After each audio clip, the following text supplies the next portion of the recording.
No primeiro dia do ensino médio, recebi uma carta da minha melhor amiga me informando que eu não era mais legal o suficiente para ser amigo dela.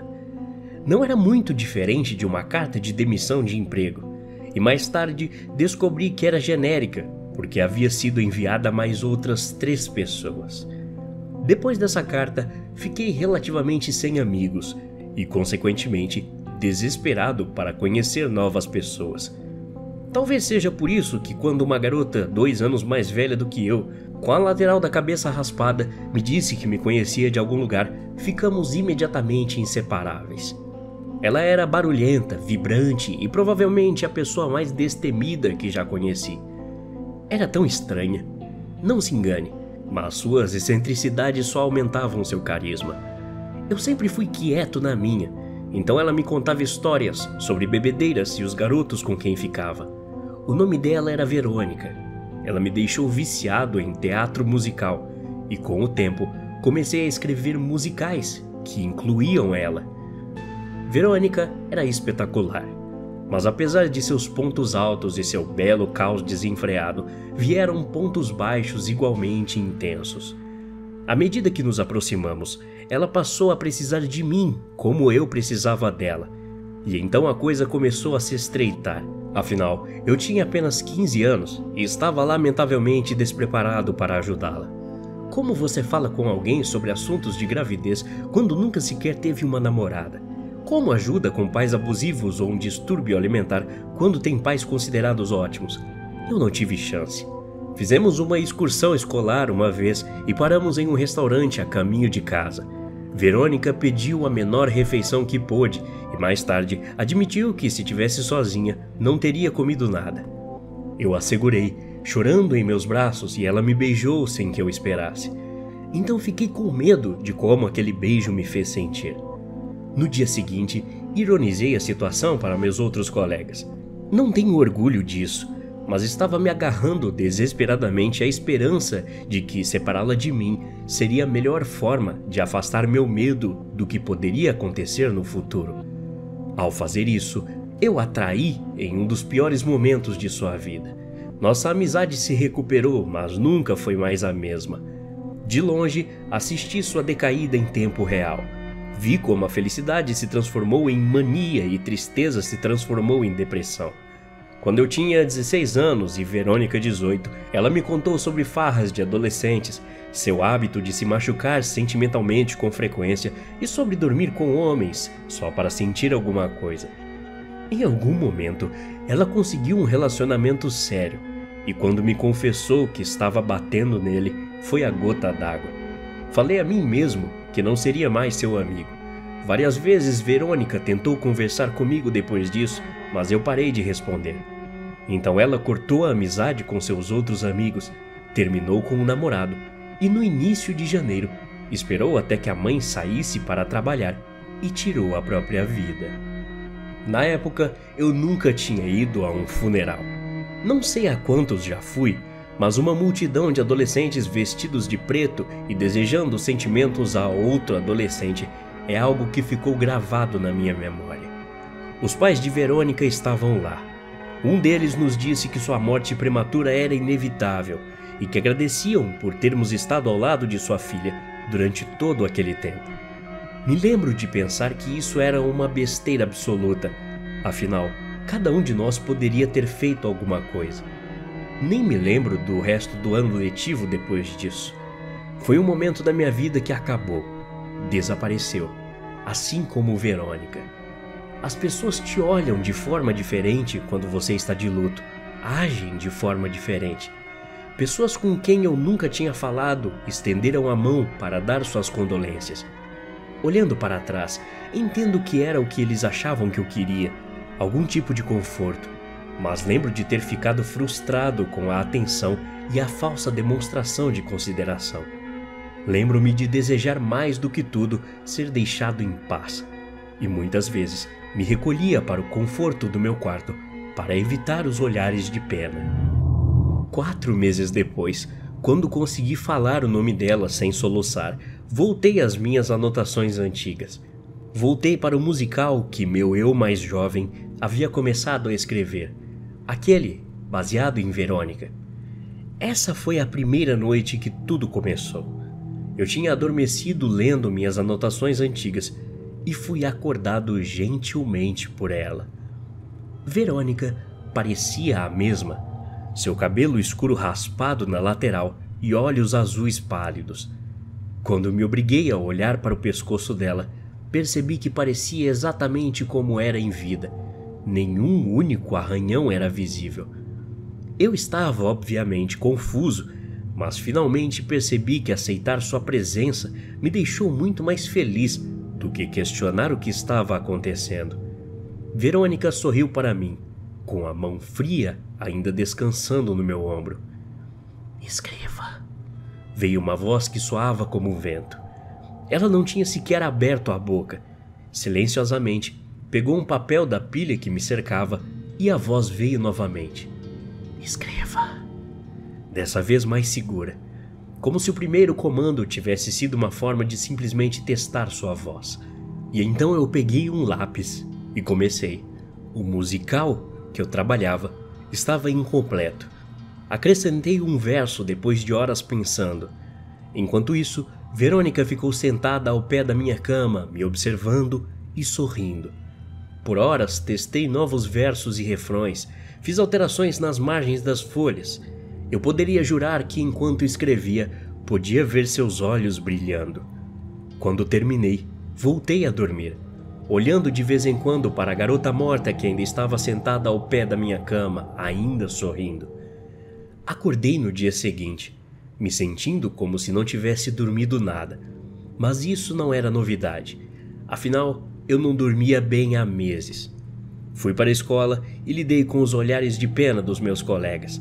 No meu terceiro período, quando a professora falava sem parar e eu não conseguia compreender uma palavra, ouvi de novo, claro como o dia: "Escreva". Ninguém mais pareceu notar a voz, mas percebi que se isso realmente fosse Verônica, ela realmente queria que eu escrevesse sobre ela.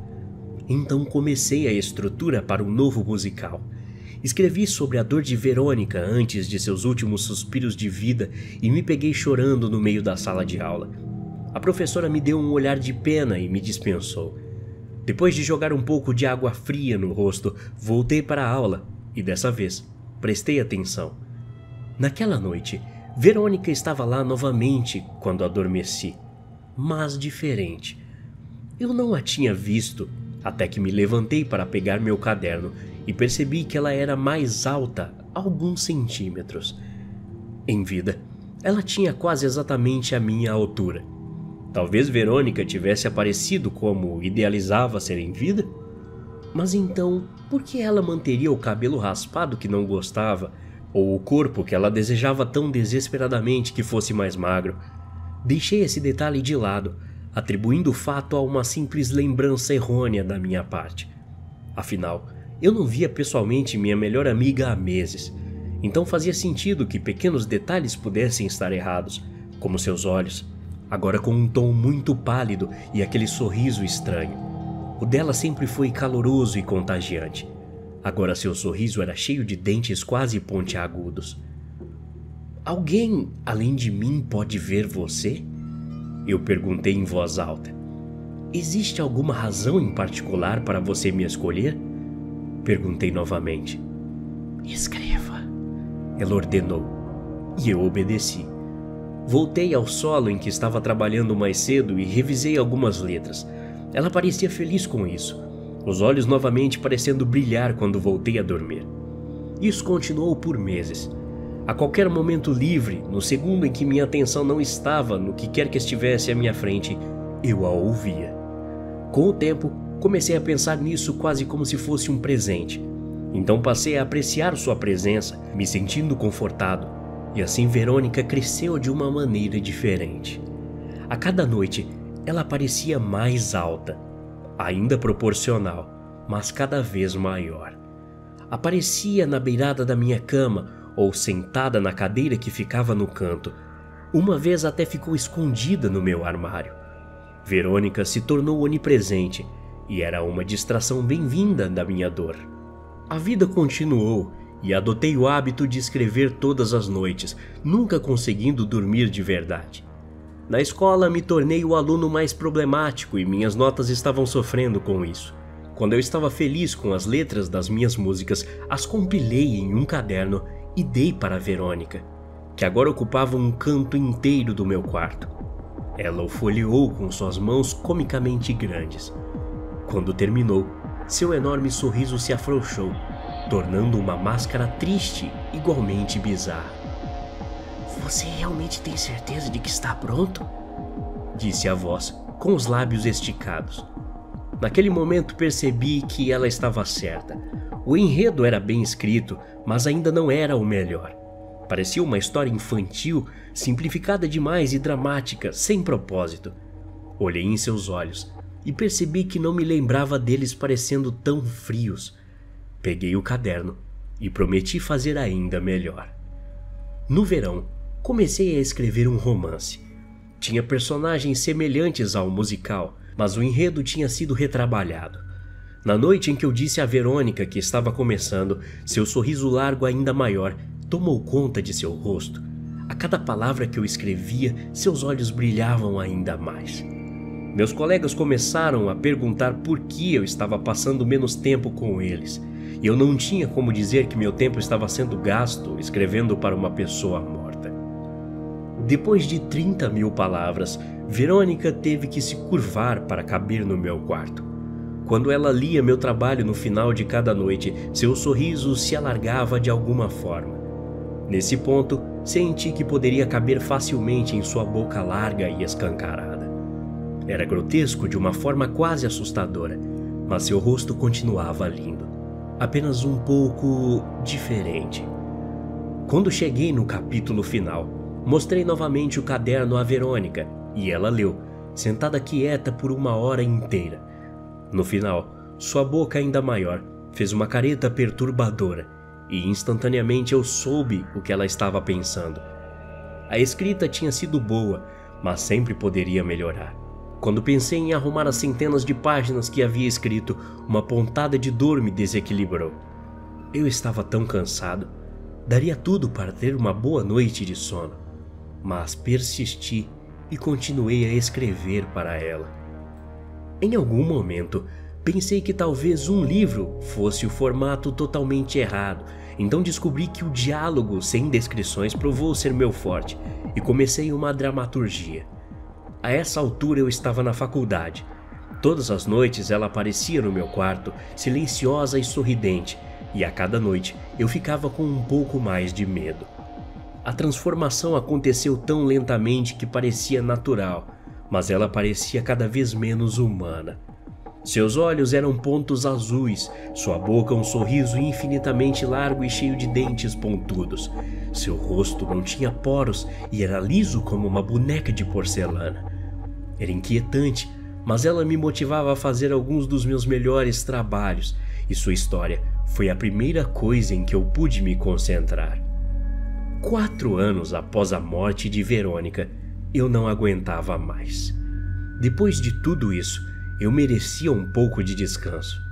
Comprei uma venda e fones de ouvido bloqueadores de som e me enrolei nos cobertores. Precisava dormir um pouco antes que isso literalmente me matasse. No momento em que adormeci, me encontrei em um belo parque cercado por árvores. Olhei para cima e percebi que estava sentado em um banco ao lado de Verônica. Dessa vez, serena e muito humana. A coisa no meu quarto parecia uma substituta muito ruim. Verônica agora estava quente ao toque, contente e bonita. Então me inclinei e finalmente a abracei. Eu não sabia por onde começar, então perguntei se ela estava feliz. E Verônica me assegurou que estava. Perguntei se sabia o que estava acontecendo no mundo e ela disse que não. Então perguntei como poderia ser possível isso se ela estava no meu quarto todas as noites. E isso a fez parar.